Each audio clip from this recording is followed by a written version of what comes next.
Assalamualaikum warahmatullahi wabarakatuh. Pada kesempatan ini, untuk memenuhi tugas kelompok dari kepemimpinan ujian akhir semester, kami akan mewawancarai selaku pengusaha kopi dari anak lanang. Monggo Mas perkenalan dulu. Ya, perkenalkan nama saya Yudhistira Doro Jatun. Saya asli Sleman dan kebetulan saya langsung dengan pemiliknya Nak Lanang YK sendiri. Dan mungkin itu aja, Mas. Eh, Mungkin bisa diceritakan latar belakangnya dulu Mas, terbentuknya bagaimana, tahun kapan.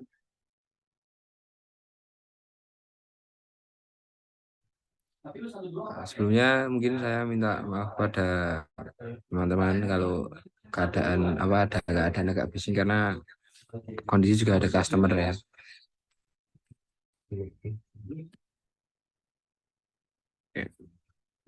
Nak Lanang sendiri itu berdiri sejak tahun 2021 waktu masih COVID, itu di bulan September, kalau nggak September ya November. Dan Nak Lanang sendiri diambil kata dari kakak beradik, yaitu saya dan kakak saya, kebetulan karena memang filosofinya sendiri Nak Lanang itu adalah anak laki yang dimana pendirinya itu adalah dua anak laki yang dilahirkan dari seorang ibu. Dan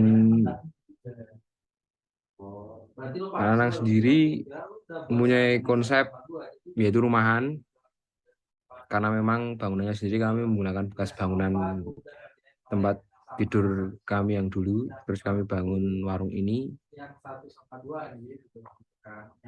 Dan anak sendiri mempunyai tagline yaitu Hormatless, yang artinya rumah terakhir, karena harapannya di banyaknya coffee shop sekarang ini atau lagi di tahun yang sedang marak, Anang bisa menjadi opsi pilihan terakhir bila teman-teman bingung memilih warung kopi. Saya bertanya sedikit Mas, untuk apa ya, jumlah karyawan sampai sekarang mungkin bisa disebutkan ada berapa? Jumlah karyawan tuh total ada 30 juta ya, Mas. Cuman yang tak pecat itu 29 29.990, Mas. Jadi ada 10 karyawan. Oh ya ya, cukup membuat kaget saya awal-awal Mas. Oke oke. Mau untuk pertanyaan yang pertama ini yang di dalam konteks eh, tugas saya, ini tugas teman-teman.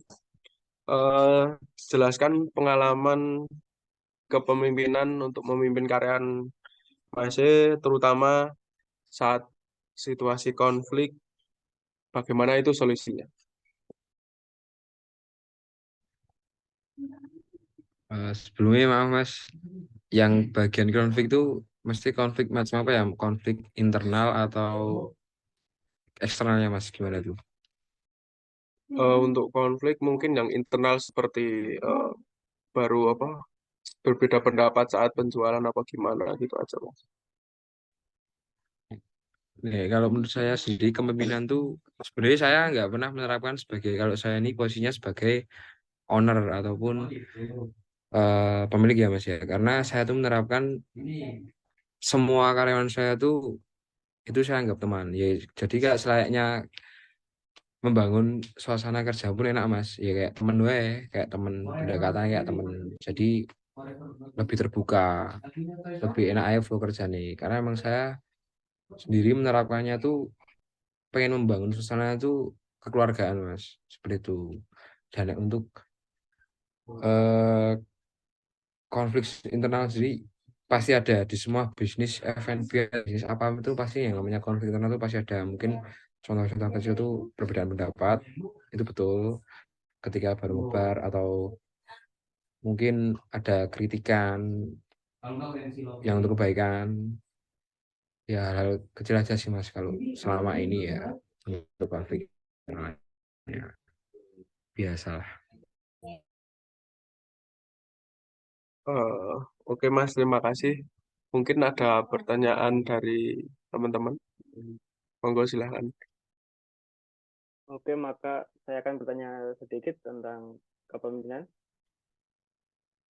Sebagai pemimpin perusahaan, dapatkah Anda merincikan keputusan penting apa yang telah Anda ambil dalam konteks kepemimpinan perusahaan ini, Mas? Mas bisa diulangi mas.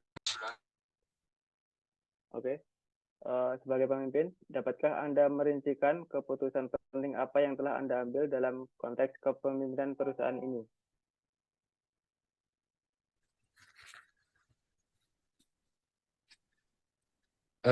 Tentunya dengan yang sudah saya jelaskan tadi untuk apa saya mungkin apa kayak saya yang menerapkan kepemimpinan saya di warung kopi Nalanang ini, eh, maksud saya dengan sistem keluargaan itu yang terbuka dan istilahnya kan merangkul tuh mas. Nah terus tentunya tetap keputusan itu semua balik di saya.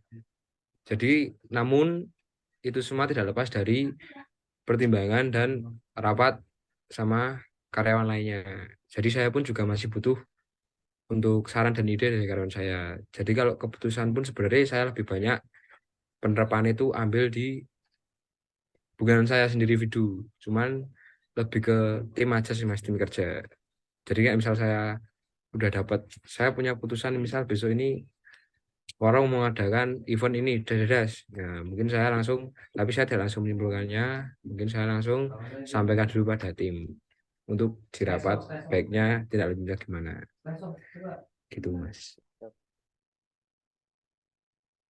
Oke, untuk pertanyaan yang ketiga, Mas. Bagaimana Anda menjelaskan tanggung jawab Anda untuk mengembangkan peran kepemimpinan tersebut dalam perusahaan ini? Singkat saja, nggak apa-apa.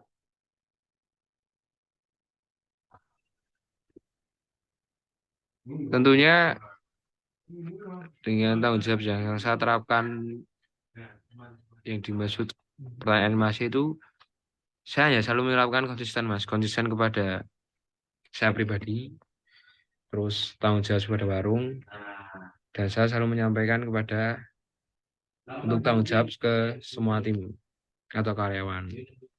Itu aja mas. Oke, baik, terima kasih. Mungkin pertanyaan selanjutnya akan dilanjutkan oleh Mas Uriski. Silakan Mas Uriski.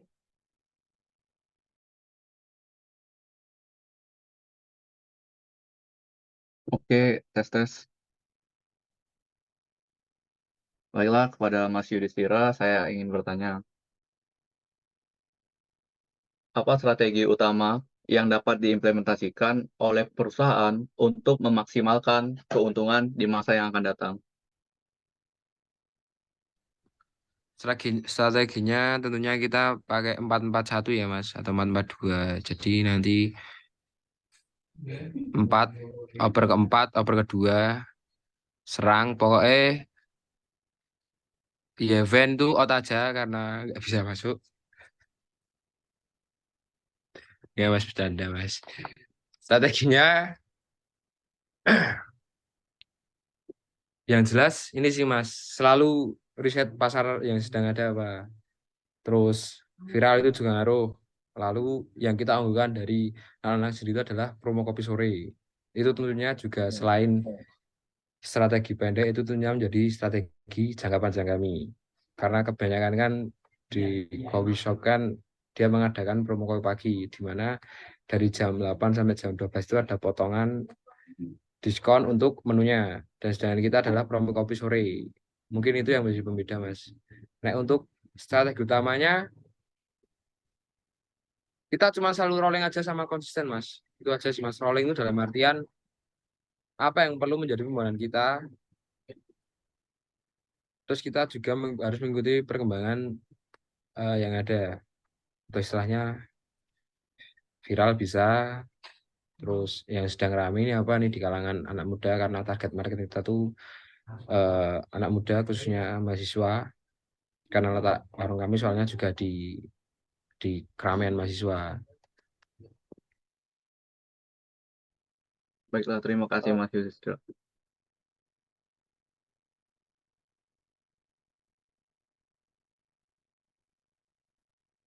Oke, lanjut Mas Viko. Eh, oke Mas, mungkin bisa dilanjut oleh Mas Dipa. Ada, saya mau tanya nih Mas. Kalau buat Mas sendiri kayak, kan Mas ada karyawan nih. Eh, Gimana cara Mas itu memotivasi karyawannya? Kayak, apakah dengan Mas kasih reward karena dia udah melakukan suatu ya hal yang kayak buat profit perusahaan Mas sendiri, coffee shop Mas sendiri, atau kayak dia ngelakuin suatu hal yang salah dan Mas ngasih sanksi gitu.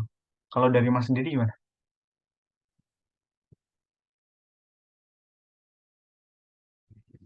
Ya, itu pasti Mas. Di dalam tim saya tuh selalu pasti saya bilang dari awal, pokoknya setiap target yang saya berikan dan itu tercapai, pasti saya kasih reward. Bisa mungkin bonus dari upah gaji, bisa mungkin kita ada kunjungan coffee shop mana itu kami juga lakukan terkadang. Terus bila memang dapat kesalahan, tentu ada sanksi Mas.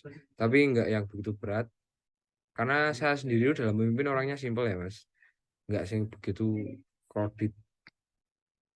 Jadi saya tetap dalam sisi keluargaan itu, nek saya sudah memberikan kepercayaan, ya tolong apa di kerjasamanya aja. Nek soal reward itu pasti ada, dan nek sanksi buat yang salah itu pasti juga ada.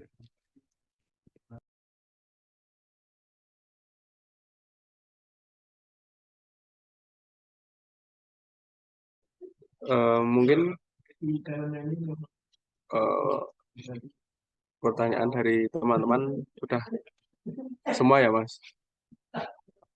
Mungkin itu saja Mas. Terima kasih banyak sudah mau direpotkan waktunya untuk diwawancara oleh teman-teman saya. Sama-sama Mas. Nggak ngerepotin lah Mas. Oke, siap, siap.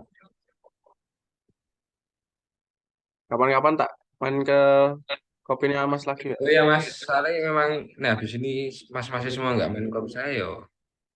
Sorry banget Mas. Mungkin itu saja eh, untuk wawancara kali ini. Terima kasih untuk narasumber yaitu Mas Yudhistira. Eh, Assalamualaikum warahmatullahi wabarakatuh. Waalaikumsalam. Semoga sukses Mas. Amin. Makasih Mas ya. Oke Mas, sama-sama.